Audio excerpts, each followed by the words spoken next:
Hare Krishna, welcome back everyone to this Shravana Utsav that we started on the occasion of Krishna Janmashtami. And even after Janmashtami, because of the desires of all the devotees, we are continuing and looks like we will go at least till Radhashtami now.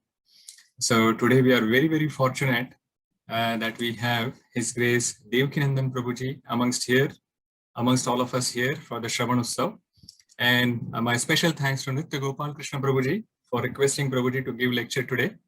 A brief introduction of Devakinandan Prabhuji. Prabhuji is a senior disciple of His Holiness Mahavishnu Goswami Maharaj, and Prabhuji has personally served Maharaj very sincerely and closely for many years. He was introduced to Krishna consciousness in 1983 at the age of 13 in Singapore through Srila Prabhupada's Srimad-Bhagavatam, and he has been studying and speaking on Bhagavatam for many years now. In Singapore, Prabhuji oversees the management of an iskcon center. He is also the zonal supervisor for preaching and devotional activities in Singapore. And not only that, he is a global GBC and he is a general legal counsel for iskcon worldwide.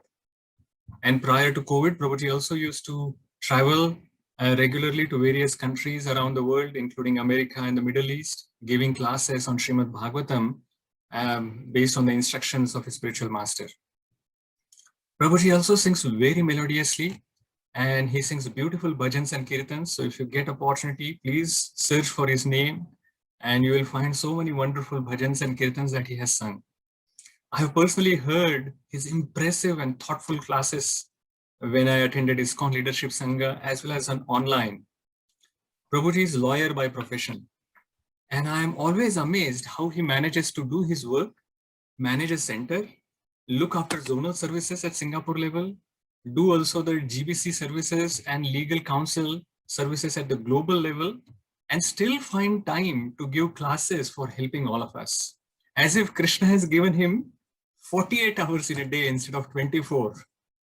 So with a very grateful heart, let's welcome Prabhuji by loudly chanting the Hare Krishna Mahamantra. Hare Krishna, Hare Krishna, Krishna Krishna, Hare Rama, Hare Rama, Hare Hare. Thank you very much, Devakinandan Prabhuji, for joining us. Over to you. Hare Krishna. Thank you, Amrish Maharaj Prabhu, and thank you to all the devotees for coming together. It's so nice. Just by your chanting Hare Krishna Mahamantra, I can understand how much enthusiasm there is in this congregation. It's a good way to understand it. I also don't know how it is that somehow or another Krishna always makes some arrangements for living entities who are trying to take up devotional service to somehow meet, but it's really his mercy. So that's why whenever opportunities come for us to come together to hear about Krishna, the source of that opportunity, Bhagavatam tells us, is actually Krishna. Krishna is known in the 6th canto of Bhagavatam as Samanjasa. Samanjasa. So Samanjasa, if you see, it actually means the source of opportunity. So whatever opportunities that we get, especially in Krishna consciousness, that source is actually coming from Krishna. So the best way to reciprocate with that source of opportunity is to actually perform sincere and loving devotional service and take association of the devotees. The devotees and Krishna, they share a very special relationship. And that is why today's topic that Amrish Maharaj Prabhu very kindly gave us on the disappearance, or the hiding or the concealment of the calves and the gopas by Krishna, by Brahmā, is really a nice chapter for us to meditate on. So let's try to remember some nice points from this chapter. The sources of this discussion today will be from Krishna book. It will also be from the 10th canto of Srimad-Bhagavatam. So it's best that way, for us to be always safely under the shelter of Srila Prabhupada. Om Ajnana Timirandasya Jnananjana Shalakaya Chakshurun Militam Yena Tasmai Shri Guruve Namaha. Narayanam Namaskritya Naram Chaiva Narotamam Devim Saraswatim Vyasam tato jayam mudiraye nastaprayeshu abhadreshu nityam bhagavata sevaya bhagavati uttama shloke bhaktir bhavati naishtiki. So we hear today from the pages of Bhagavatam. Why is it that the leaders like Amrish Prabhu, why are they taking so much pains to organize these sessions? Because Bhagavatam tells us whenever we try to glorify Krishna, that becomes the perfection of our existence. In the 12th canto of Srimad-Bhagavatam, 12th chapter, 48. 12th canto, 12th chapter, 48th verse of Srimad-Bhagavatam. This is a very important verse for us to keep in context so that we understand why we are doing this nice Shravan Utsav actually. Sankirtyamano Bhagavan Anantaha Shruta Anubhavo Vyasanam hi pumsam Pravishya chittam Vidunoti ashesham Yata tamo arkobram ivativataha. So Shukadev Goswami, he is now at the end of Bhagavatam in the 12th canto, 12th chapter, just one more left. And he's now telling a very important point to Parikshit Maharaj. And he tells him, my dear king, when people try to properly glorify Krishna, this is an important point. When people try to properly glorify Krishna, or if they simply hear about the power of the Supreme Personality of Godhead, that means we just need to do two things. We should try to glorify Krishna, or if we ourselves cannot, we should hear about the glorification. Shukadev Goswami says, if you try to do either of this, or if you do both, then something wonderful happens. Pravishya chittam vidunoti asesham.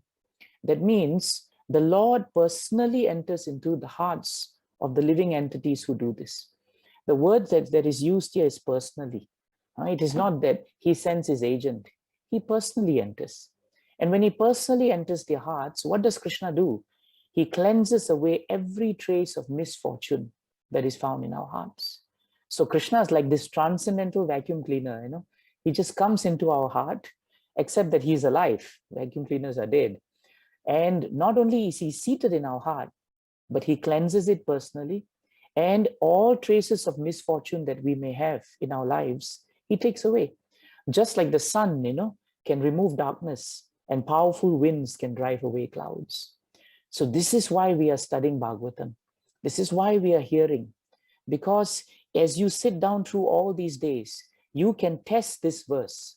You can test it in your life, and you will feel personally, each one of us will feel the presence of Krishna in our hearts after we have discussed Bhagavatam. Whatever traces of misfortunes that we have will go. Sometimes people ask, what are misfortunes? Bhagavatam says the greatest misfortune is forgetfulness of Krishna. That is the greatest misfortune. Not that my bank balance went down and I lost my car, or I have to downgrade from my house. That is not misfortune. That is just part of material world. But the greatest misfortune for a devotee is not to be able to remember Krishna. And Krishna takes that away. How fortunate we are. How grateful we should be to Srila Prabhupada for this. So now we try to understand this wonderful, wonderful Leela of Krishna. In this wonderful Leela, actually this Leela begins, just I think after the last fight between Aghasur and Krishna. And if you remember, the boys were taken out, by Krishna's great potency, and Aghasur was killed actually. So Shukadev Goswami is speaking to Parikshit Maharaj, and he tells Parikshit Maharaj that even though these pastimes are very, very confidential, it is my duty as spiritual master to reveal these confidential pastimes to you. So he says that after the boys and the calves were taken out from the mouth of Aghasura, they came out being very happy because Krishna, was there. And despite their initial fear, they came out feeling very enthused. So when they came out like that, Krishna looked at all of them and he said, my dear friends, now that we have come out of this calamitous situation with this great demon Aghasur, just see the area around us. This river bank is so beautiful. There's so much nice vegetation. Birds are humming. It's a beautiful atmosphere. Why don't I suggest something? Let this be the best place for us to sit down and have some sporting pastimes. And since we just went through a very calamitous situation, you all must be very hungry, isn't it? Krishna is so much welfare oriented. Huh? Immediately he decided, let us all sit down. We still have our lunches. Since we are very hungry and the time has passed and it is late, let us now sit here. Don't worry about the calves, Krishna said. They can drink water from here. They can go slowly around here. Let them wander around. Let them eat the grass. So, of course, all his friends accepted Krishna's proposal. The beauty of Vrindavan residents is whatever Krishna told them, they always accepted. That is the difference why we are not in Vrindavan and they are in Vrindavan. For us to accept Krishna, so many layers of speculative knowledge and doubts and this and that must be there. But for the residents of Vrindavan, if Krishna said, let's sit down, they would sit.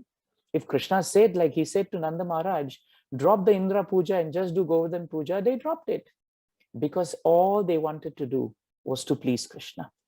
This is something for us to take back actually. It's a fine but significant difference between pure devotional service and struggling devotional service. How much we are prepared to accept what Krishna says without thought, without any doubts, but on the basis of pure faith, pure love. So the friends sat down with Krishna. And Bhagavatam tells us, the description of Krishna sitting down with the friends having lunch was very wonderful. It was like a lotus flower. And in the center, the whole of the lotus flower, right, it was actually Krishna. So Krishna sat down and all the friends, they had their baskets of fruits. It was just like a transcendental picnic. So they all sat down and they began eating with Krishna. And the words Bhagavatam uses is they ate with great transcendental pleasure. Not only because the prasadam was delicious, but because the object of their love was in the center. So Bhagavatam tells us, even though all the friends were circling Krishna, every one of them, right, while they were having prasadam, they were always looking forward towards Krishna. They were hoping somehow or another to always keep looking at Krishna. They were not so much interested in prasadam. That was a byproduct. But their real satisfaction was Krishna. And that is actually prasadam. Having the mercy of the Lord, having darshan of the Lord, that is actually prasadam. And so they just, they were just enjoying their lunch because it was enhanced by the presence of Krishna. That's why in 2.9.34 of Srimad-Bhagavatam, the second Chatushloka of Srimad-Bhagavatam, this very nice point is given. Krishna tells Brahmaji, Rite ritam yat pratiyeta na pratiyeta charmani. Tadvidvad admano mayan yatha bhaso yatha tamaha. Krishna tells Brahma, anything in this world, Brahma, if you see, if it has value, it may appear to be valuable. But if it is not related to me, actually it has no value. So sitting down for a simple lunch may seem to an outsider with Krishna to be a mundane affair. But because the residents of Vrindavan, the Gopas were sitting and Krishna was in the center, their lunch and their activity gained so much value and meaning. That is how we enhance our lives actually. Is Krishna in the center? That's the question we must ask. At every step, every activity, is Krishna in the center? If Krishna is the one in front of the zero, many, many zeros gain value. But if Krishna is not the one in front of many, many zeros, you can have 100 zeros, but factually speaking, they have no value. They have no value. So this is why all the cowherd boys became very happy. Bhagavatam is so clear about the movements of the Supreme Personality of Godhead that it even gives you the description, of how when they took out the prasadam, they had a fruit platter, they had many wonderful dishes, they put them on the rocks, on the leaves, very traditional way of eating, and they were all very, very happy to sit down with Krishna. They enjoyed their lunch with Krishna, and they all shared their food. Sometimes we are particular, you don't take mine, I don't take yours. But with Krishna, it was share and share alike. Everyone tasted each other's food. Today we call it potluck, right, Prabhu? So that's what they were doing. Transcendently, they were doing that. And they began to laugh. They forgot the terrible event of Aghasur because it didn't matter to them. Krishna was there. Now, this is a very important point. Krishna was sitting and eating all this food stuff that was offered by just ordinary personalities. Residents of Vrindavan were not Brahmanas. They were not great sages. They were not great philosophers.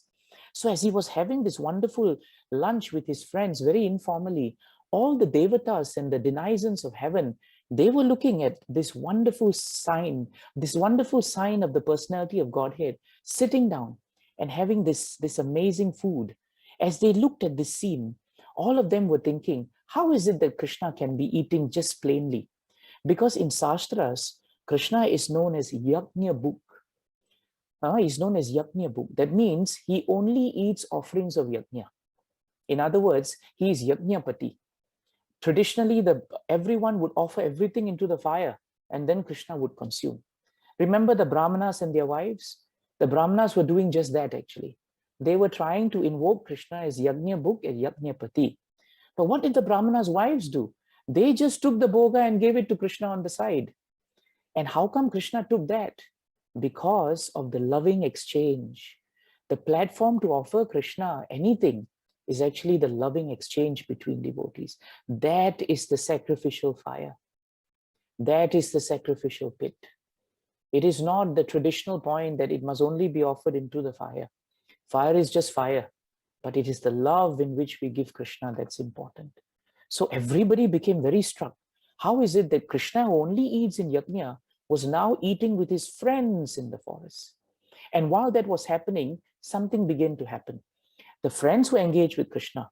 And if you remember, the calves had gone to the side deeper in the forest to drink water and to graze. As they went there, for a while, the Gopas realized they could not see the calves. Now they began to be anxious for the calves, But Krishna can actually dissipate fear, which is even fear personified. So what did Krishna do? Krishna said, don't worry, friends. Let me go and search for the calves. Don't disturb your enjoyment. See, Krishna is so considerate. He did not want anyone to wake up or get up and do something. He thought, never mind, let me go and do that. You sit down. This is quality of devotee, and this is quality of Krishna. A devotee in chapter 12 of Bhagavad Gita, the quality of the devotee is that he never puts others in difficulty. This is a very important quality of devotee, and it's coming from Krishna. In all Krishna's pastimes, you never see Krishna putting others in difficulty. Never. Krishna is very accommodating. Putana wanted to pretend to be a mother, but even then he accommodated her. How many times Shishupal, chided Krishna and criticized Krishna? He accommodated him. How much he accommodates so many of us. Many, many thousands of people in this world do not even believe in Krishna. Does Krishna take away oxygen from them? Does he deny them water? Does he deny them material facilities? He doesn't do anything like that. He is so considerate. He doesn't put others in difficulty on account of their ignorance even. This is the compassion of Krishna. And this is the compassion of the great devotees. When Srila Prabhupada, used to call so many of the earlier devotees over for prasadam, they were not in the mind, to understand that they should stay back to clean up. But he never demanded that they should clean up. He did not put them into difficulty. After they left full with prasadam and happy, he cleaned up everything himself.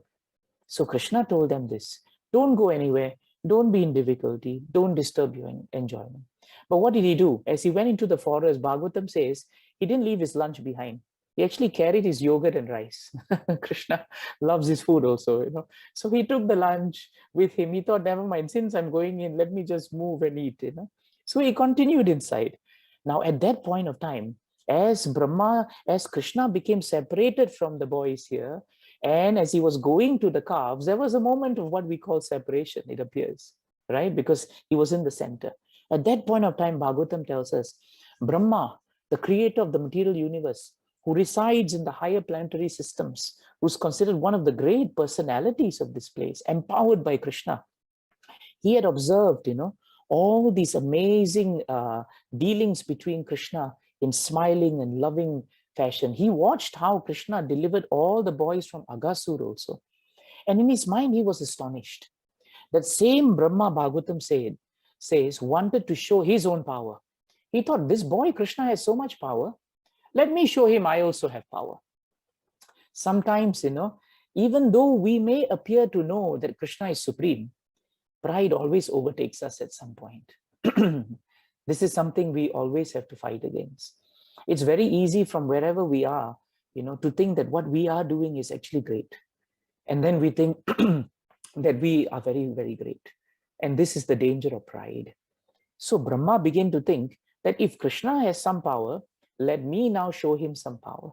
He also wanted to test who this boy was, just like Indra wanted to test the power of Krishna, right? So in the same way, Brahma also did that. So when he saw Krishna's absence, Brahma did one thing. By his own mystical power, he transported the boys and he transported the calves away from the Vrindavan forest. And he took them into a cave and he kept them there. He put them under a mystical yoga nidra. Not the yoga nidra of Krishna, of course, but Brahma was sufficiently powerful. And so all the boys and calves, they were not harmed, but they just went into a deep mystical sleep. And then he thought, let me see now how Krishna disentangles himself from this situation. But Bhagavatam says, in doing that, Brahma did not realize that this was the start of his own entanglement. Because in the very near future, he would see how powerful Krishna was. So Krishna went to find the calves, and of course he could not find them. So he thought, hey, they're not there, maybe they're back. So he comes back all the way, and he finds the boys are also not there. When he finds the boys are not there, the caretaker, the calves are not there, then the cows have disappeared. He then suddenly looked around, and then immediately, being the Supreme Personality of Godhead, what can you hide from him? He could understand this was the work of Brahma. Did Krishna even pause to think how he should get the boys back? Did he pause to think how he should get the calves back? Without a single pause, the Supreme Personality of Godhead, just to create pleasure for himself, just to create pleasure for his devotee Brahma, who had forgotten how powerful Krishna is, just to create pleasure for the mothers and fathers of Vrindavan Dham, for the cows whose calves, had gone to graze, Krishna, the creator of the entire cosmic manifestation, decided to expand himself. How did he expand himself? He expanded himself to become calves, and he expanded himself to become the boys. Now, we must understand from Bhagavatam just how this expansion was. This expansion, Bhagavatam says, comes from the Vasudev feature of Krishna. Krishna has different potencies, and the Vasudev feature of Krishna is very, very all-pervading. He can enter into all the hearts through his Vasudev feature. So he used that Vasudev feature to start expanding. Bhagavatam says he simultaneously expanded himself into the exact number of missing cowherd boys and calves. Not one less, not one more, exact number, with exact bodily features, with the particular hands, particular limbs, with particular sticks and bugles, with their particular flutes. Each boy had their own flute, with their particular lunch bags. Can you imagine that? Talk about details. Even with their lunch bags, with the particular dresses and ornaments, and how they were placed on each boy, their names, their ages, their forms, their special activities, their natures, their characteristics. And by expanding himself this way, Krishna, who is already beautiful, he proved a very important statement from the Vedas. Samagra Jagad Vishnumayam. Samagra Jagad Vishnumayam. This is a very important aphorism that comes from the Upanishads. It also comes from the Vedas. What does it say? The all-powerful Vishnu is all-pervading. Sometimes the impersonalists think that only the impersonal feature of the Lord is pervading. But they forget that the impersonal feature of the Lord, the pervasive feature, is coming from the Vasudev feature, which is very much personal. But that they miss. And here Krishna came to establish that point, that he is very much a person. And his expansions are all very much personal. They were not clones, They were not robots. No, they were each personalities of their own. Who can do this but Krishna? And that is what Krishna did. And so the moment he expanded himself into the calves, into the cows, what did he do? At the same time, just when they had finished their lunch, he then walked back into Vrajabhumi. And all the expansions walked back with him, just like they were children. All the calves walked back also. And now this is the most beautiful part. Every day when Krishna would walk back in the evening or late afternoon, he would be embraced by Yashoda Mata. He would be embraced by Nanda Maharaj. All the residents of Vrindavan, they would come out also. And of course, they were affectionate to their children. They would embrace their children. The cows will embrace the calves. They would be very happy with their little babies. But the truth was, every resident, while embracing their sons, they would be looking at how Nanda Maharaj and Yashoda Mata was embracing Krishna. because their real affection was for Krishna. Their real love was for Krishna. And in their hearts, every day, they all went back home thinking, how nice it would be if we could embrace Krishna, if we could embrace Krishna. So that evening when Krishna came back, and all the calves came back, and all the boys came back, who were the boys and who were the calves? They were Krishna. They were Krishna. So something very interesting happened. Bhagavatam tells us, as the mothers of the boys heard the sounds of their flute and they came in, they rose up from their household tasks. They put everything aside. They lifted the boys onto their laps. And Bhagavatam says, after lifting them, they were surprised because milk from their breasts, which normally would not flow, just flowed spontaneously. Just like milk would flow every time Yashoda Mata handled Krishna. And they were thinking, why today of all days, milk is just coming as an expression of love?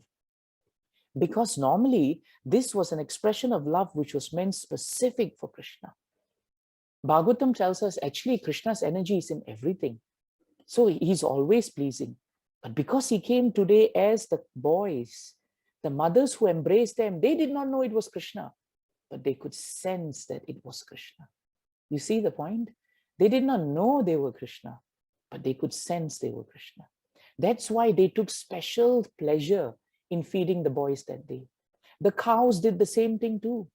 Bhagavatam tells us, normally the cows would receive their calves, but even the cows would be looking at Krishna.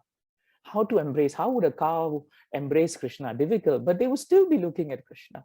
But today the milk from the others flowed for their little calves, and they embraced and smelled their calves like they never had before. This is a very important point. Sometimes people ask this question. Yes, it is important for us to always love our loved ones. But our love for our loved ones is enhanced, Bhagavatam says, when our love for Krishna is placed in the center. There is no compromise in loving our family when we love Krishna first. In fact, devotees who practice Krishna consciousness will say that our love for our family is enhanced by our love for Krishna. This is a very important concept. And why? Because Krishna is the reservoir of all pleasure.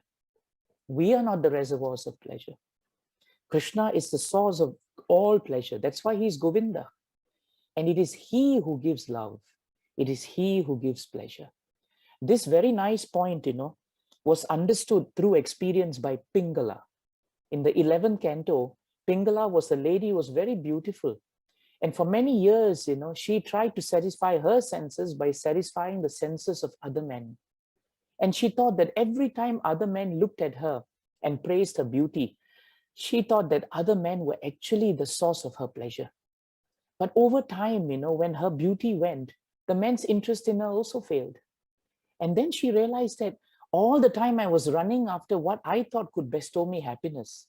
But in the end, it has only given me fear, anxiety, lamentation, and illusion. That's why if you place your expectation on anything material in this world, it is definite you will be disappointed. But if you always place all our hopes and love on Krishna, Krishna will never disappoint us. This is the greatness of Krishna.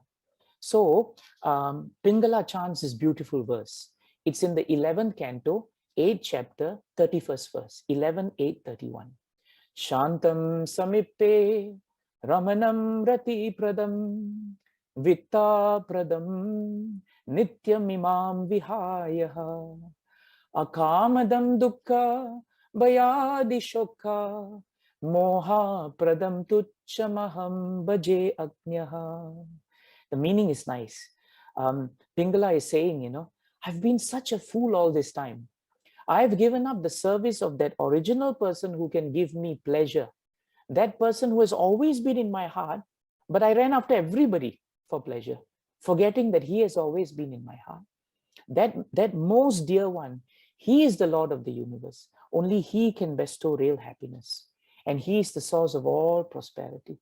But what did I do? Even though he was in my heart, I completely neglected him. Instead, I served all other insignificant men. And they never could satisfy me. And even if they tried, they only brought me just the opposite. They brought me unhappiness, they brought me fear, what is it? Akamadam, dukkha, bayadi, shukha. Unhappiness, fear, anxiety, lamentation, and illusion. That is why the residents of Vrindavan are so happy. Because even though they had families, everyone's center was Krishna. And that is why they became peaceful. The success of a congregation, the happiness of all of you working together depends on how much you put Krishna in the center. The moment you allow social intercourses to slip poisonously into a congregation in the disguise of bhakti, that social intercourse will cause disturbance. It will bring lamentation, it will bring illusion. In fact, it is Kunti Mata who says it in the first canto, 8th chapter. She says actually that the social intercourse of living entities, they are the ones that cause dissension. Very important point. So we must understand why all the residents of Vrindavan never fought, never quarreled, never had any politics with each other. Nobody was envious of each other, because while they loved their children, their husbands, their wives, they love Krishna more. And they put Krishna in the center. And because of that, their love for everybody else was put in the right perspective. This is a very important takeaway for us to remember from this Leela. So while the children, who were embraced by the mothers and fathers, their love for them increased and increased. The cows who went to see their calves in the shed, their love for them also became increased. They licked the calves' body again and again, and they profusely fed their calves, flowing with with milk from their milk bags. And so Prabhupada makes an important statement in Krishna book. He says, in this way, the mothers, both the cows and the mothers in Vrindavan, they finally served Krishna personally. Their desire to serve Krishna was fulfilled by the Lord. What an amazing way to do that. And in that way, all the residents, they were very, very happy, not for one day, because Krishna kept his expansions going at full swing, at full height, at full intensity, at full consistency for 1 year. It's amazing. For 1 whole year. Can you imagine? How long can you and I put up an act? Maybe 1 hour, 2 hours. After that, we are finished. The reason why Krishna can go on for 1 hour is because it is not an act. It is not an act. Krishna loved the residents of Vrindavan. So when he expanded in his energy, his love for them was not to pacify them. In the meantime, let me go and find the sons and look for the calves. No. Krishna turned what looked like a liability into a supreme opportunity to actually serve the residents of Vrindavan. See, only Krishna can do this. And only the great devotees can do this. So Bhagavatam tells us, in this way for 1 year, Krishna maintained himself by himself. He maintained everyone himself by himself. Now, one day, 5 or 6 nights before the year ends, Lord Balaram actually, looked at this, and he started thinking, what an amazing thing. Why is it every day for 1 year, these residents have loved their children even more, or just like they love Krishna? Last time it was not like that. Then Balaramji observed an interesting phenomena one day. The calves and the boys, were on an uphill. And the men who were down with their cows, they were down. And it was opposite. They were down and they were up. The cows were actually at the top of Govardhan Hill, and the men were there. And while they were there and grazing, suddenly the cows, they saw the calves. And when they saw the calves, suddenly they broke into a run.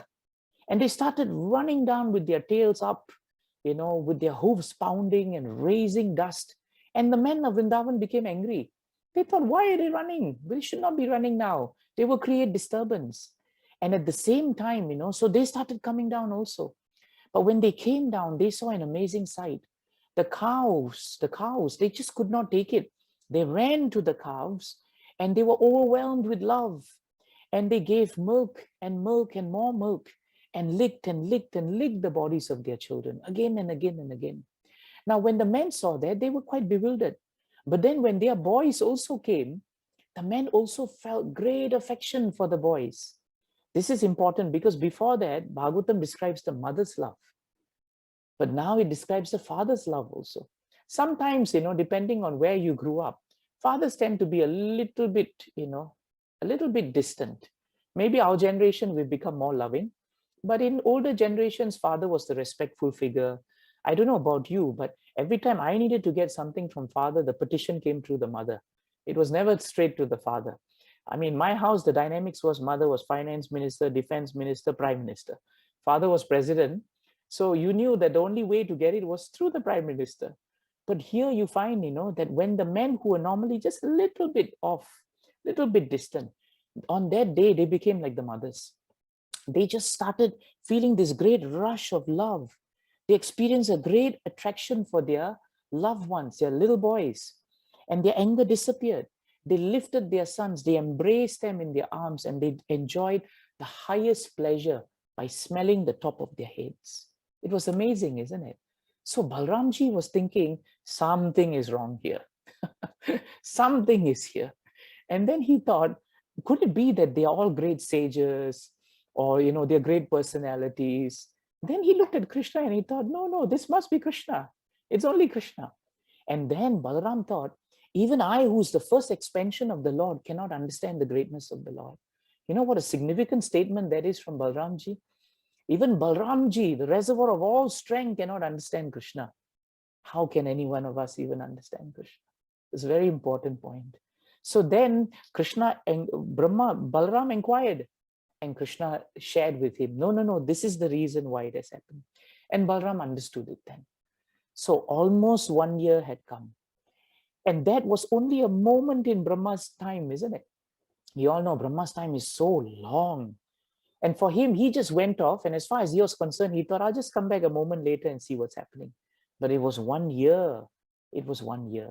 So when Brahma came back, he thought, okay, fine. A complete year has passed. Let's see, for the Vrindavan residents, I'd like to see what has happened now. Just like Indra thought that, the residents of Vrindavan would be in difficulty when the rains came, Brahma thought, oh, Krishna must have been scrambling to find out where I've kept the calves and the boys. And what would Krishna do to satisfy all the residents? So as Brahma came into Vrindavan, he expected some calamity, but everyone was peaceful, everyone was happy, everyone was moving around. Then he looked at the boys and the calves and he said, wait a minute, these are the same boys and the same calves that I had put under my mystic potency. How come they are here? I kept them sleeping very comfortably. How is it that they are here? He counted all of them. Hey, same number of calves, same number of boys. They all look the same. How is it? Who are they? Where have they come from? And Bhagavatam tells us, Brahma began thinking for a long, long time. He began thinking the same way he was, if you remember, Brahma was meditating in the same way he began thinking. He was trying to find a solution to this. But he tried to distinguish between the two sets of boys who were each separately existing. He tried to understand who was real and who was not real. And even then he could not understand it. And that was because Bhagavatam says, Brahma wanted to mystify the all-pervading Krishna. But Krishna can never be mystified. But on the contrary, Krishna mystified Brahma as he mystifies the entire universe. And this is the second point we must take back today. No amount of material, speculative knowledge or potency can make us understand Krishna. This is a very important point. And this is affirmatively stated by Daksha, the Prajapati, in the 6th canto, 4th chapter, 29th verse, 6:4-29. Very important verse for preaching. Yadya niruptam vachasa nirupitam diyakshabirya manasotayasya ma bhut swarupam gunarupam hi tatat savai gunapaya visharga lakshanaha. This is very important. Daksha tells the Supreme Personality of Godhead in 6:4-29, my Lord, these things have nothing to do with you. The first thing that has nothing to do with Krishna, anything that you express with material vibration, it has nothing to do with Krishna. If there is no Krishna, that vibration is material. Anything that you try to ascertain using your material intelligence has nothing to do with Krishna. Anything that you experience by your material senses, you think it is complete, it is perfect, but it has nothing to do with Krishna. Anything that we concoct within this material mind has also nothing to do with Krishna. because they are all effects of the material nature. This is a very important point for us to realize. Sometimes, we try very hard to find solutions to material problems in this world using just our material knowledge and skill. But we don't realize until we invoke the transcendental potency of Krishna. Transcendental intelligence is worlds apart from material intelligence. Always we must remember that point. And that is what was being taught to Brahma. He was the greatest being in this entire material universe. But even after thinking so much, he could not understand. He could not understand. Then as Brahma looked on more carefully at the cows and the calves and Krishna, he saw an amazing sight. Every calf and every boy in Brahma's eyes began the transformation of personalities who looked exactly identical to Vishnu. In fact, they were all Vishnus. Every single boy and calf transformed in the presence of Brahma's eyes into four-armed bluish personalities, holding conch shell, disc, mace, lotus, flower in their hands. They had beautiful yellowish silken gold garments. They wore beautiful garlands of forest flowers around their necks. They had the emblem, Srivatsava, emblem of the goddess of fortune. Their necks, were marked with the 3 lines like you would see on the conch shell. In fact, they were all identical and they were all powerful. Every part of their body was decorated and they were all effulgent. Every single one of them. Bhagavatam says they were each Vishnu Murtis. They were all surrounded by opulences. These opulences became personified. Brahma saw Kala, time, standing there and paying obeisances. Brahma saw Swabhava, one's own nature by association, standing there and paying obeisances. Brahma saw Samskar, which is reformation, standing there and paying obeisances. Brahma saw even material desire, Kama, standing and paying obeisances to Vishnu. And Brahma saw Karma, fruitive activities, and Gunas, the 3 modes of nature. They were all lined up and they were all paying obeisances to the Lord and the Vishnu Murtis. And in that way, Brahma saw the amazing manifestation of the Lord. And he realized that Krishna is beyond material speculation. He realized that Krishna is beyond material understanding. And when he looked all around in all the directions, suddenly all the Vishnu Murti forms vanished. They all vanished. And in all directions, where was Brahma? He found himself on the fields of Vrindavan, filled with the trees, the forests, which were always the livelihood of the inhabitants, and which was always pleasing in all seasons. Brahma thought, for one moment I was transported to the spiritual world. Next moment I'm in a different spiritual world. I'm in Vrindavan. And then he saw Krishna.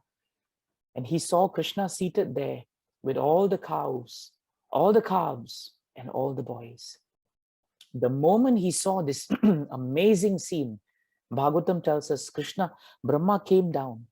When he came down from his swan, because he was on his swan, he hastily got down, took out, he said he has 4 heads, so he has 4 helmets, right?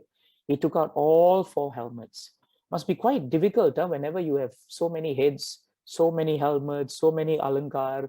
But he took out 4 helmets, put it down, made sure the tips of all 4 crowns would touch the lotus feet of Krishna. And he bowed. He paid his obeisances. And he actually did Abhishek to Krishna with the tears that are coming out from his eyes. What an amazing, amazing point. So much tears came out from him.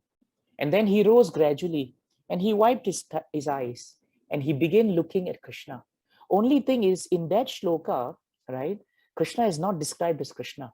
Krishna is described as Mukunda. It is significant. Brahma, after he wiped his eyes, when he humbly looked at Krishna, he looked at Mukunda. Why Mukunda? Because Mukunda is the giver of liberation.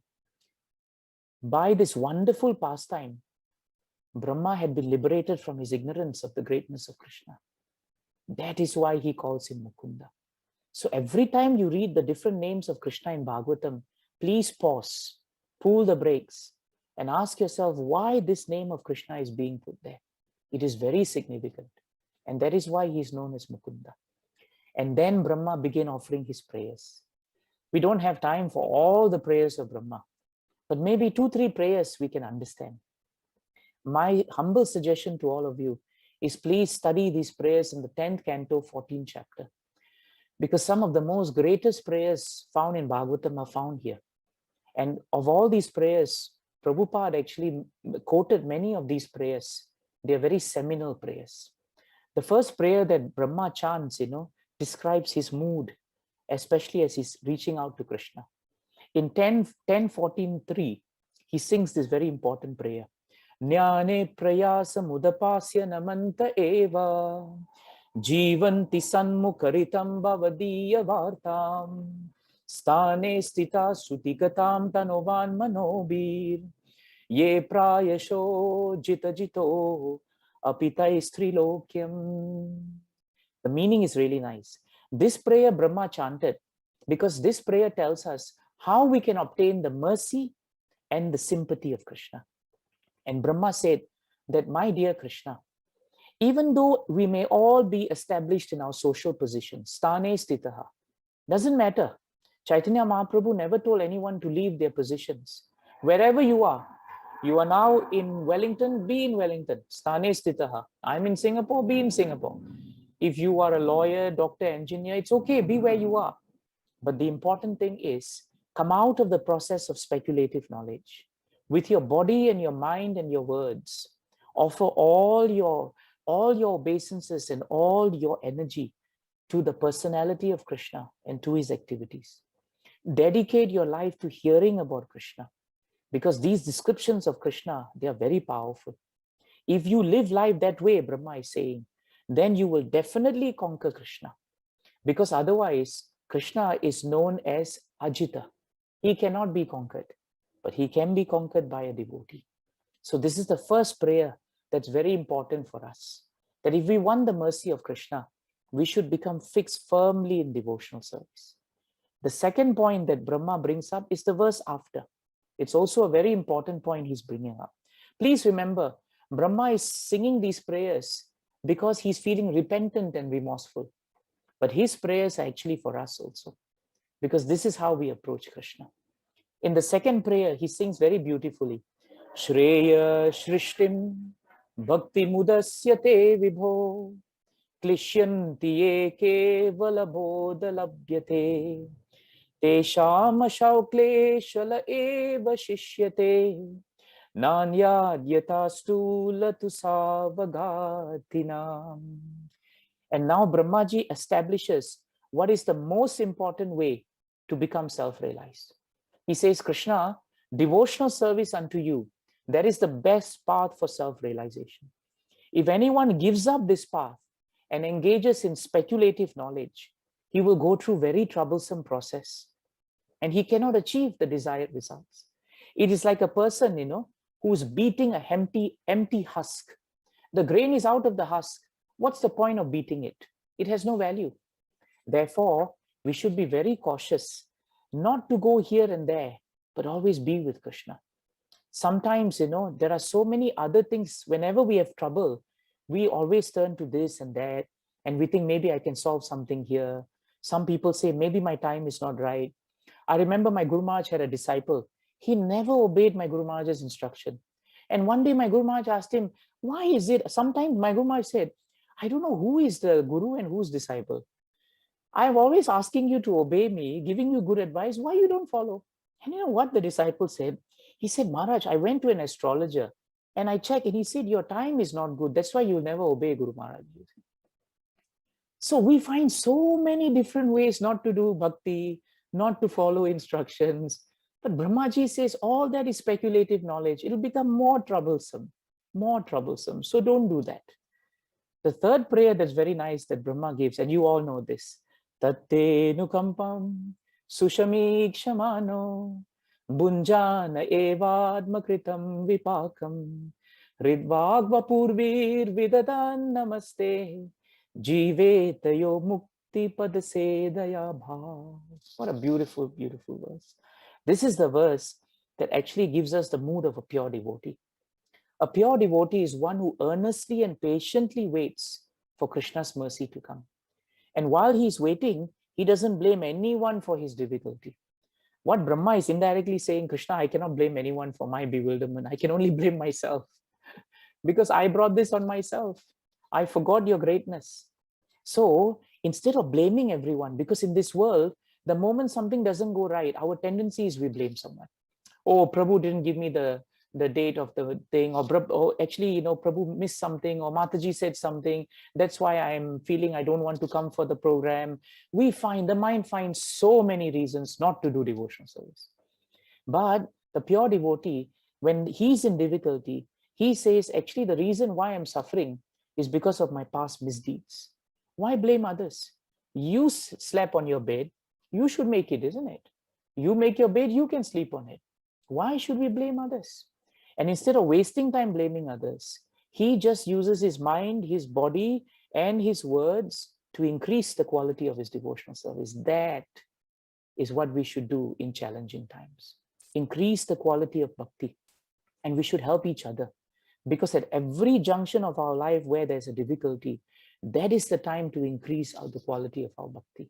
Not to decrease it, Prabhus and Matajis, but to increase it.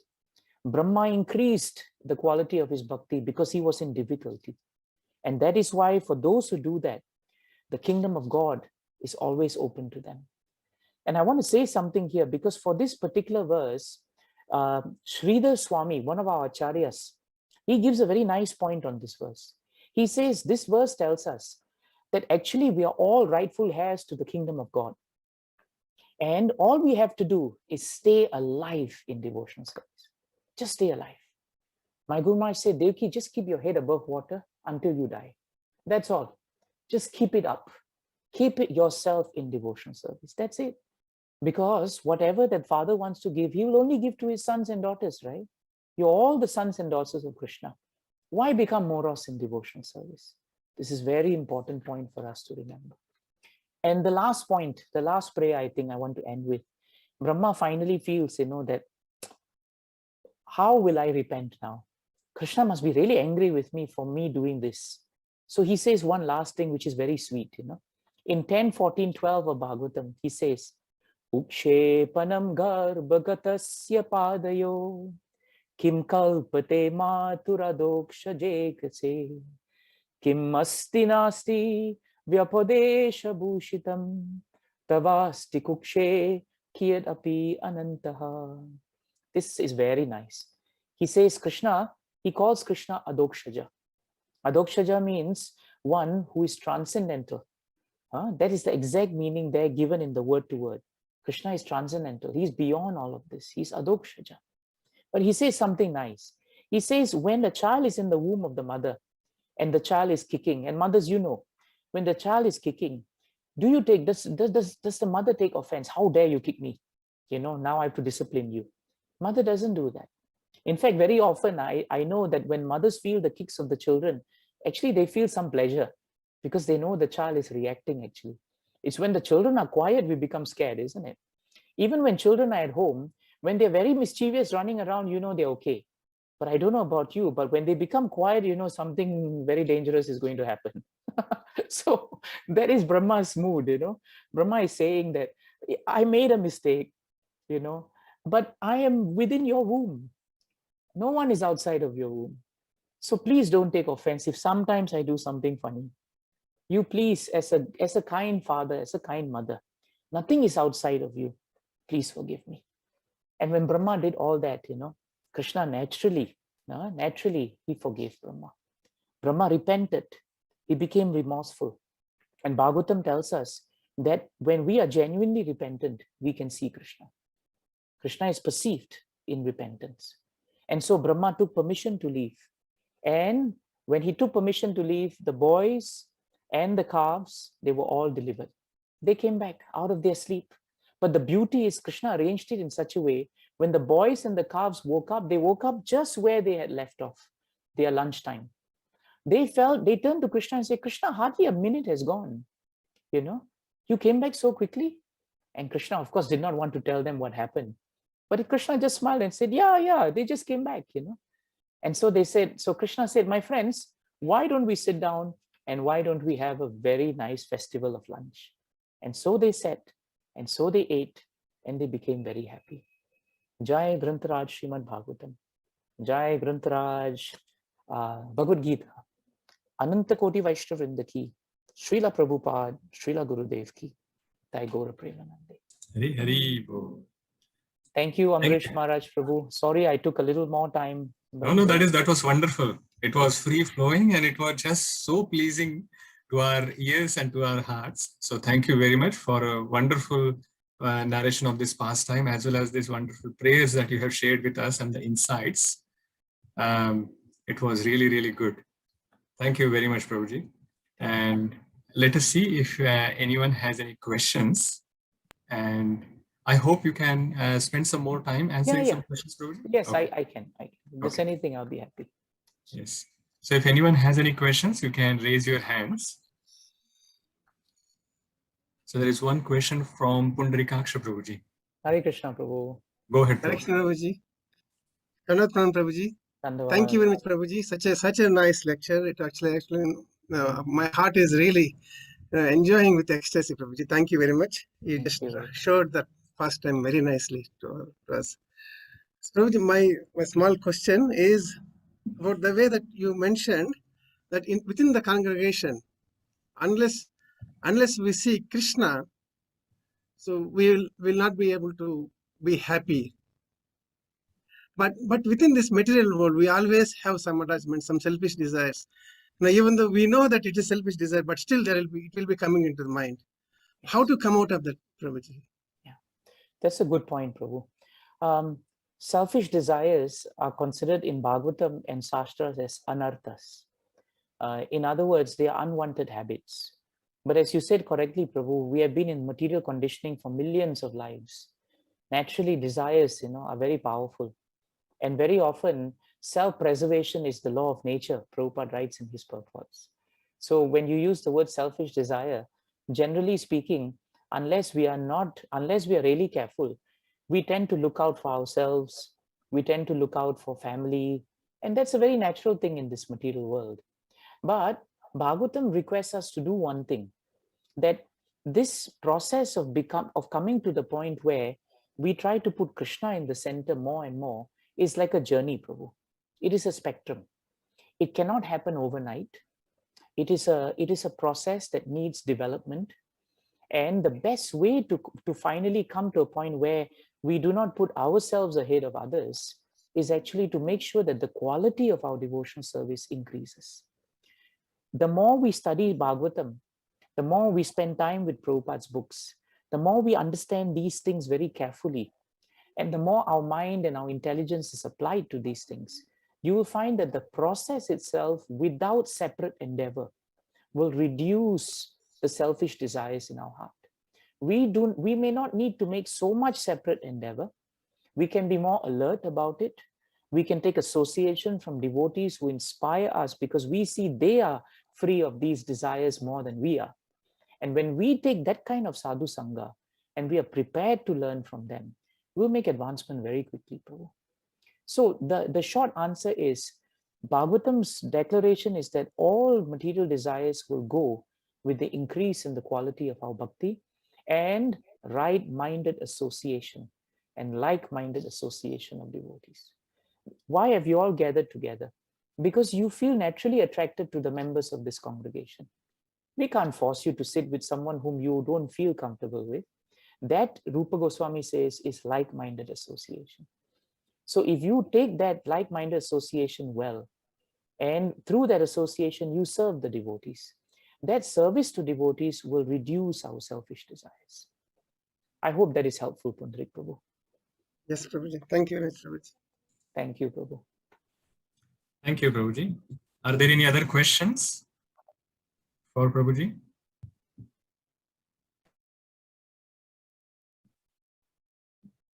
Nritya Gopal Krishna Prabhuji. Hare Krishna Prabhuji, thank you very much for the wonderful class. Prabhuji, you mentioned about social intercourse in a congregation.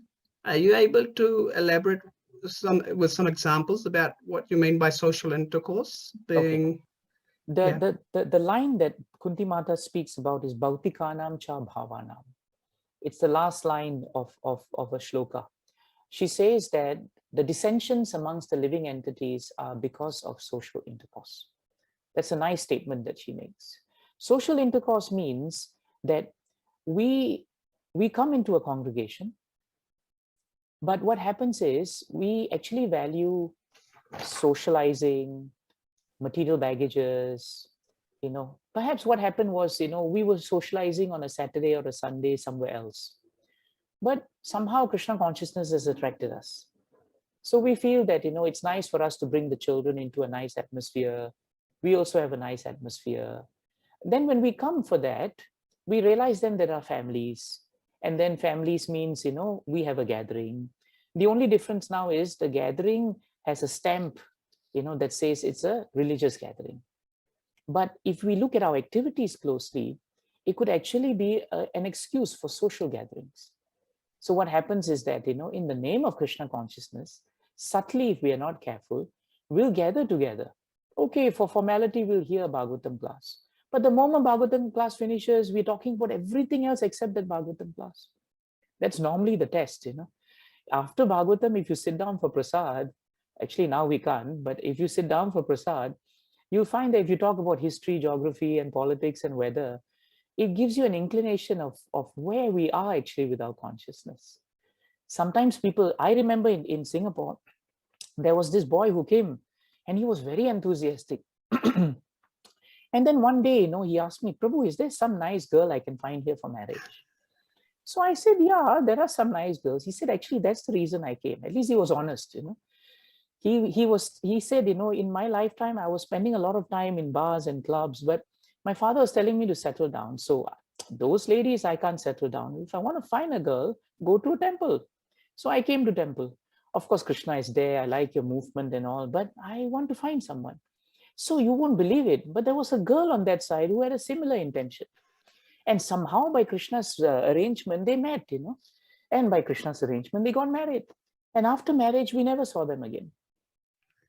We never saw them again. We called them, we did everything. And they say, it's got nothing to do with you. Krishna was very kind. He fulfilled my desire, Haribol. And that was it. So it's a crude example, but you get the feeling, you get the idea. Don't bring the material baggage into a spiritual setting, disguise it, and then say, no, this is spiritual. That won't work, because Krishna is supreme absolute truth. We cannot cheat Krishna. Eventually, it will become exposed. We will become disturbed. I hope that's useful, Prabhu. Yes, thank you, Prabhuji. Thank you, Prabhuji. Prabhuji, I have an extension of this question and answer which are going on, an extension question.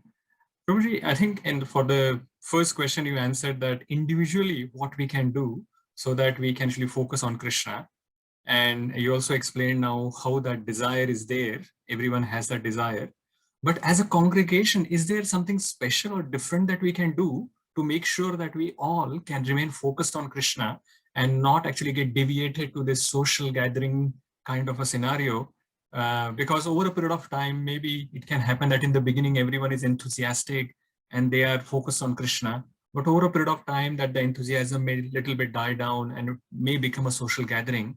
So is there something that we can do as a congregation so that we can remain focused on Krishna? Nice question, Prabhu.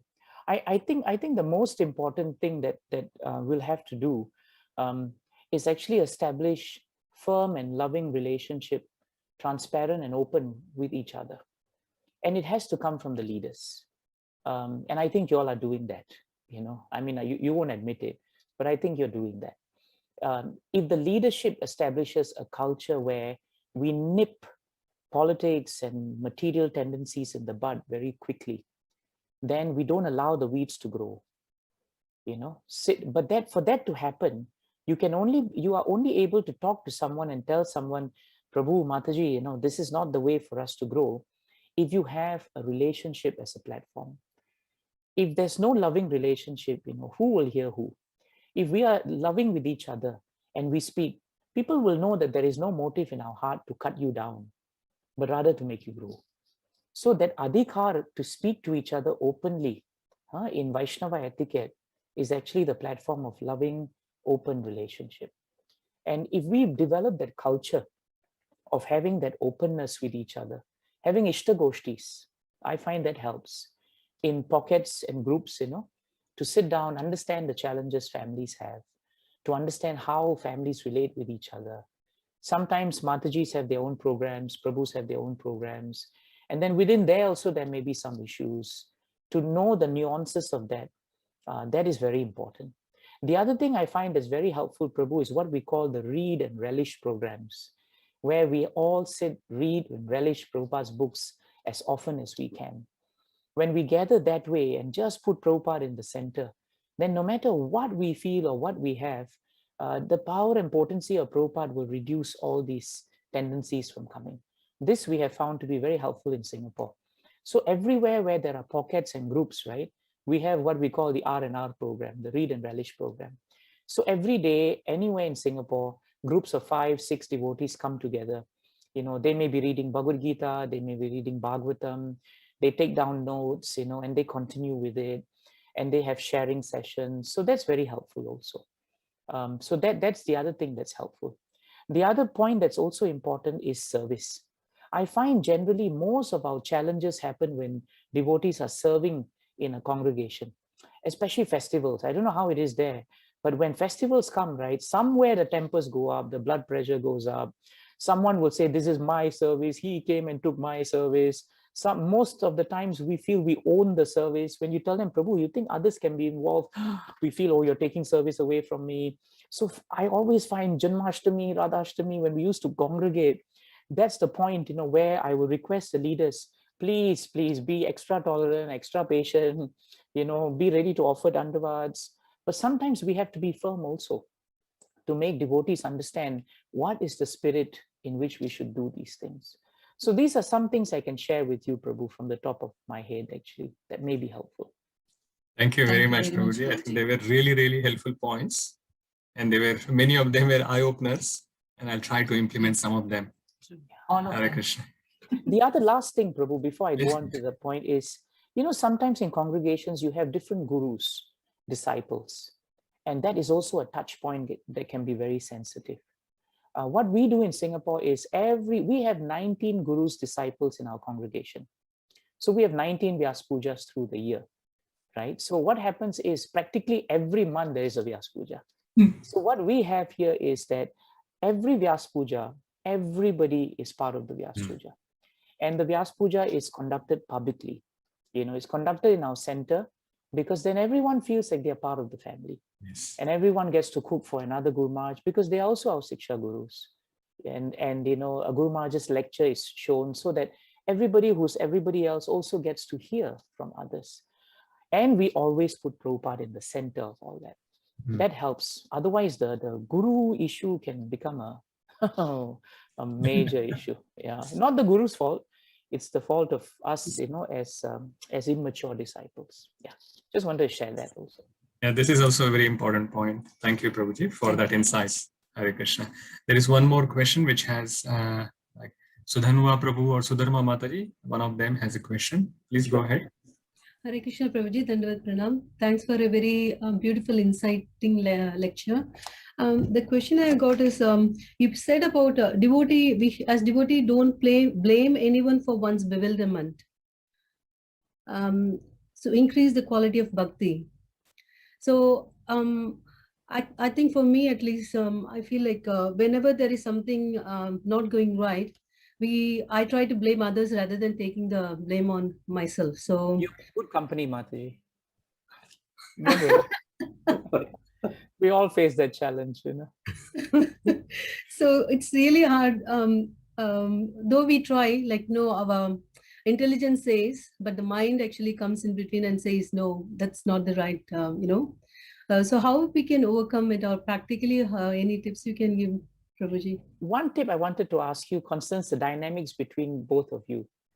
Because what I find very helpful is if one of you feels this way and shares it with the other, and the other person reminds the person of Bhagavatam, and you listen to him, of course, then everything will be fine. That is one good way, practical way of coming out of it, that we reveal our mind. You see, Brahmā revealed his mind. He revealed his heart to Krishna.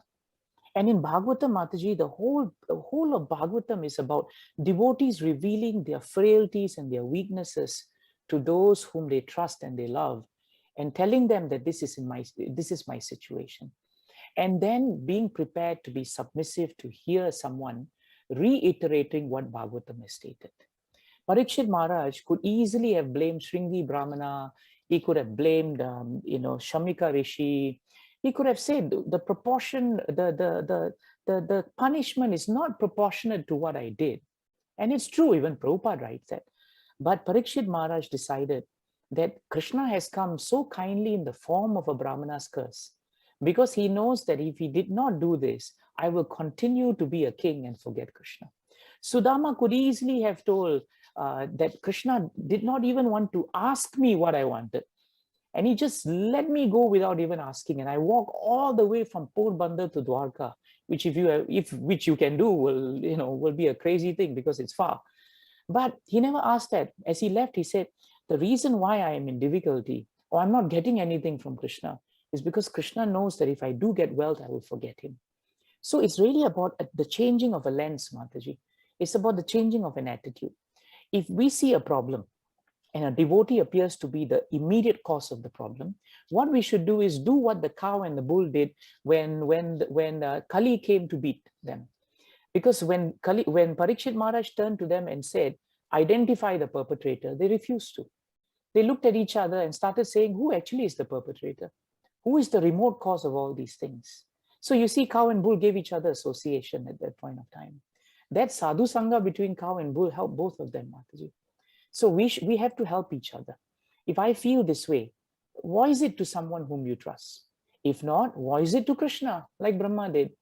Take up Bhagavatam and read and convince your mind that yes, someone may have done this. Agree, they should not have done that. Now, what are you going to do about it? You can't. Even if you hang upside down for 30,000 years, it's not going to change. It's happened already. We can't do anything. But if we understand who is the remote cause of this, what is Krishna trying to teach me here? That's very important. Sometimes it's how we ask the question.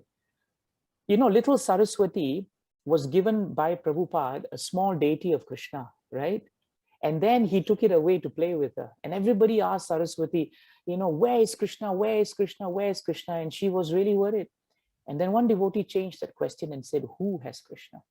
And then Saraswati turned to Prabhupada and said, Prabhupada has Krishna. So sometimes we may ask, why is he doing this to me? Why is he doing this to me? Why is she doing this to me? Maybe the question should be, why is this happening to me? What should I learn from this? What does Krishna want me to learn? That will suddenly bring a lot of peace in your heart, Mataji. I hope that's useful. Thank you very much, Prabhuji. Very nicely explained. Thank you. Very wonderful answer, Prabhuji. Prabhuji, there are two more questions. The devotees have raised hand. You still are okay with time, Prabhuji? I'm okay. Answer them? Yeah. Okay, fine. Sannivas, Prabhuji, please go ahead. Hare Krishna, Prabhu. Hare Krishna, Prabhuji. Pranam. It's a very, very, very inspiring and enlightening class today. Prabhuji, you're doing a professional job, and on top of that, you're having such a nice memory of all these Bhagavad Gita slokas, Bhagavatam slokas, and everything. How to balance this all while you working? Normally, I heard so much of like this from who are brahmacharis or who are dedicated their life in reading so much. Can you tell us some tips? So can you also enlighten us how to balance work life? I can share with you very quickly, Prabhu. The first most important thing we should know is that Krishna is time. Time is Krishna. Therefore, if we use time for Krishna, Krishna has this ability to save time for us. That's a very important thing. When we don't use time for Krishna, then we will lose time. So the trick, Prabhu, for all of us actually, I'm getting an echo. Is everything okay? Can you hear me? Okay. The real challenge for us is to squeeze time for Krishna and prioritize time for him. We have to put aside time as priority, and that time must translate into appointment with Krishna. Just like you have dentist appointment, doctor's appointment, we don't miss it because we consider it important. how much important it should be then to have our appointment daily with Krishna. That appointment should be the first thing. Anything before, nothing else should be ahead of our appointment with Krishna. If someone is most important, isn't it logical that we would give that appointment to the person who's most important? So starting the day with a nice time set aside for Krishna doesn't have to be much, Prabhu, but it has to be filled with quality. Why I say it doesn't have to be much is because Krishna is time. Krishna is also Yogeshwar. He's the master of mystic powers. If you put aside time for Krishna, Krishna will put aside more time for you, Prabhu. He will give so much quality and depth to what you can study in 15 minutes with your heart, right? As compared to what you don't want to do, but you just stretch your time for 1 hour and in between you try to remember Krishna. So quality time is really what Krishna wants. So when you look at your life, each one of us, when we examine our lives, you will really realize that actually there's a lot of time that we have that we don't use well. You put them all together and you realize, my God, it comes to about 1.5, 2 hours a day. But if you take all that and squeeze time for Krishna, you will find it really works. So for example, if I'm in between court, right, I've already studied the verse in the morning. I spend a whole day remembering the verse, remembering the purport. I have a notebook. So if I'm in between court and I have to wait, I remember my shlokas. I read a little bit of Bhagavatam. Today, we are so lucky. We have Vedabase on our laptops everywhere, on a phone. So it's not difficult for us to be in touch with Krishna if we want to. But it all comes down to Ichcha. How much do we want to do it? The more we want to, Prabhu, the more Krishna will give. And my experience is, it doesn't matter that you are on paper busy. I say on paper because Krishna is time. Radhanath Maharaj said something very nice. He said, the most busiest devotees who are engaged in Krishna consciousness are the ones who has the most time actually. It sounds contradictory, but it's not. Because the more you give time for Krishna, the more Krishna gives you time. I hope that is helpful, Prabhu. Thank you so much. Thank you very much. That was a very inspiring answer for me as well, Prabhuji. Thank you very much. And there is one more question from Kirtivanta, Prabhu. Yes. Hare Krishna, Prabhuji, Dandavad Pranams. Dandavad. Prabhuji, I've heard so much about you from Nitragwal Prabhuji, and it was such a pleasure to actually hear you live for the first time today. Thank you very much for the class.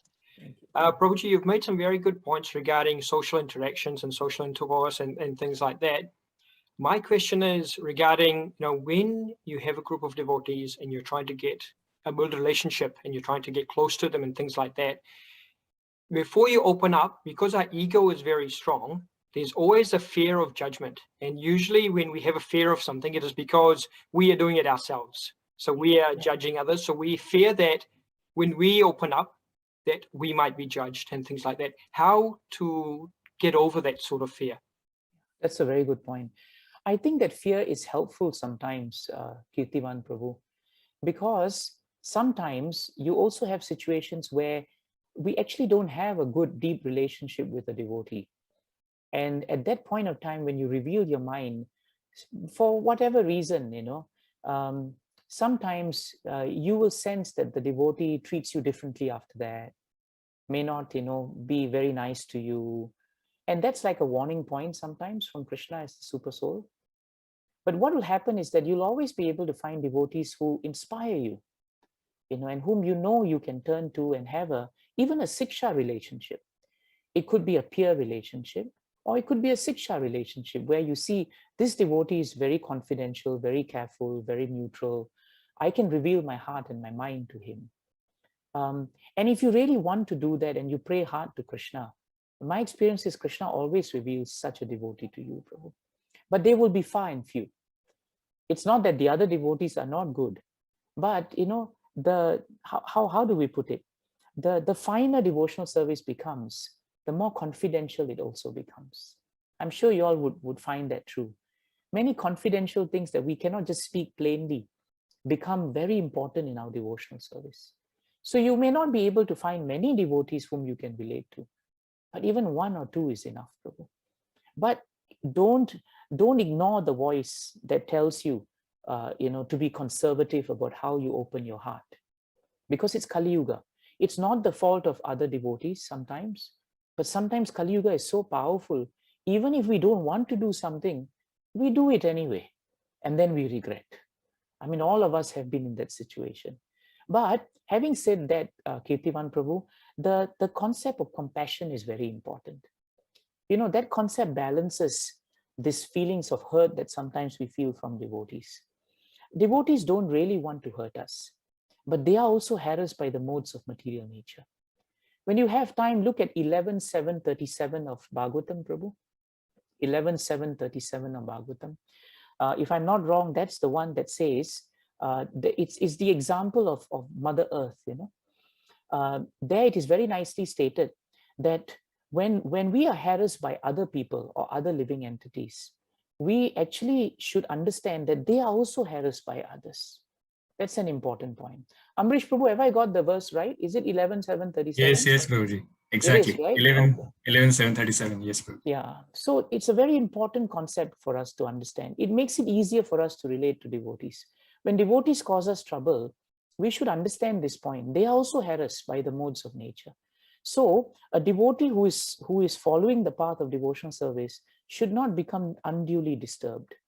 If we understand and are compassionate why they are suffering and they are in difficulty and why they are also doing that to us, it becomes easier to handle it, you see. I hope that's useful, Prabhu. Yes, Prabhu. Thank you very much. Thank you, Prabhu. Thank you, Prabhuji. Kirtivanta Prabhuji is elder brother of Nitya Gopal Prabhuji. Really? I had no idea. Prabhuji, elder in the material world, but definitely a lot younger in the spiritual sense. No, you're very calm and very nice. Thank you, Prabhu. No wonder you both have the same accent, Sounds like you've been in New Zealand for a long, long time. Yeah. Are there any further questions for Prabhuji? No. Thank you very much, Prabhuji. That was a very wonderful class, and especially the question answers were very insightful and very inspirational. I'm thinking that even 1% of the conviction and faith that you have in Srimad-Bhagavatam, if I can get, I can become a much better devotee. Thank you very much, Prabhuji, for coming and inspiring all of us. It was really helpful. Thank you. And I'm looking forward to hearing from you again very soon. Please find some more time. Thank you. For all of us. Amrish Maharaj and Prabhu and Mataji, and to all of you. I'm seeing you now, I have not had the opportunity to meet you, but our meeting today is not accident. Our meeting today is arrangement. And I'll end by saying something. When Nanda Maharaj and Vasudev met, after Krishna had left, they said something very nice. They said, our meeting today is like rebirth. It is like being born again and given another opportunity at life. So this is how we should feel on the basis of Bhagavatam. There is a reason why we met each other today, and we should take back all that we can learn from Bhagavatam and Krishna. Thank you so much for your sadhu sangha. I wish you all the best in your spiritual life, and Krishna willing, we will meet again. Hare Krishna. Thank you very much. You have a wonderful congregation. From your answers, from your questions, and from your mood, it's so nice. I'm feeling very enlivened. Hare Krishna. His Grace Devakinandan Prabhuji ki Jai. Ananta Kodi Vaishnavinda ki. Hare Krishna.